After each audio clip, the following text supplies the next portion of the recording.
Cave and লাভ পর্ব ৭৯। এই পর্বে দেখা যায় যে পরের দিন অর্ডার নিতে আসার সময় পিয়ালি যখন আদিত্যকে সেই খামটা দেয়, আদিত্য একটু অবাক হয়ে যায়। এত সুন্দর করে খামে খেয়ে দিল, কিন্তু কিছুই জিজ্ঞেস করে না পিয়ালিকে। পিয়ালি বলে যে যে এই অর্ডারগুলো দিয়েছে সেই টাকাটা দিয়েছে, আমি শুধু আপনাকে দিয়ে দিয়েছি, আপনি টাকাটা গুনে দেখে নিন ঠিকঠাক আছে তো। আদিত্য তখন খাম থেকে সমস্ত টাকাগুলোর মধ্যে সেই পুরনো দিনের ১ টাকার নোট দেখতে পেয়ে বেশ অবাক হয়ে যায়। আর কিছু জিজ্ঞেস করে না পিয়ালিকে। তার মনের মধ্যে সন্দেহ হয় এটা কে হতে পারে। হয়তো সে মনের মধ্যে ভেবেও ছিল অর্ণার কথা, বিশ্বাস করতে পারেনি। হয়তো ভাবেনি যে অর্ণা এভাবেও তার কাছ থেকে জিনিস নিতে পারে। তবে টাকাটার দিকে অনেকক্ষণ তাকিয়ে তারপর সেগুলো নিয়ে চলেই যায়। এদিকে অর্ণাও এইভাবে আস্তে আস্তে অনেক জিনিসই পেয়ে যায় আদিত্যর কাছ থেকে অজান্তে। দেখতে দেখতে আদিত্যর জন্মদিন চলে আসে। অর্ণা আজ কোনো রকম রাগ ডাগ না পুষে রেখে আদিত্যকে হোয়াটসঅ্যাপে হ্যাপি বার্থডে লিখে দেয়। এছাড়াও লেখে ভালো থেকো, সুস্থ থেকো, মনের খুশিতে থেকো।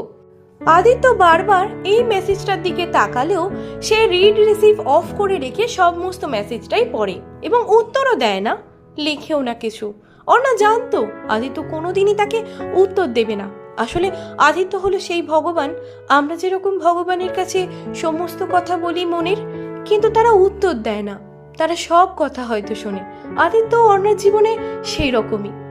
অর্ণা আজ সব কথা আদিত্যকে খুলে বলছে, কিন্তু সে জানে উল্টো দিকের মানুষটা কিছুতেই তাকে কোনো রকম রিপ্লাই দেবে না। তবু সে লেখে, তবু সে হ্যাপি বার্থডে লিখতে ভোলে না। সারা দিন মনে পড়ে আদিত্যর কথা। আদিত্য হয়তো এটা করছে, আদিত্য হয়তো ওটা করছে। তারপর সেই আদিত্যর সঙ্গে তার যে ফটোটা ছিল সেটাকে ল্যামিনেশন করানো ছিল, সেই ফটোটাকে সে নিজের বুকে জড়িয়ে ধরে কতবার যে আই লাভ ইউ বলেছে আর কতবার যে হ্যাপি বার্থডে বলেছে তার ঠিক নেই। এভাবে সেই দিনটা সুন্দর কাটে। সন্ধেবেলার দিকে একটা ছোট কেক কিনে আনে। বাড়ির সকলে যখন কেউ ছিল না, সেই সময় সেই ছবিটাকে নিজের বুকের মধ্যে জড়িয়ে ধরে নিজে হাতে সেই কেকটা কাটে এবং আদিত্যর নাম করে খেয়ে নেয়। কে বলল আদিত্যর জন্মদিন সে সেলিব্রেট করেনি? এভাবেও না হয় সে আদিত্যর জন্মদিন সেলিব্রেট করেছে।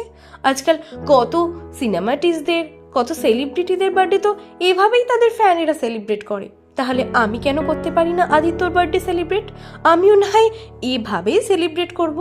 এই বলে আদিত্য সেই ছবিটাকে বুকের মধ্যে জড়িয়ে রাখে আর কেকটা খায় আর ভাবে আজ যদি আদিত্য থাকতো এই কেকটা তাকেও খাওয়াতে পারতো।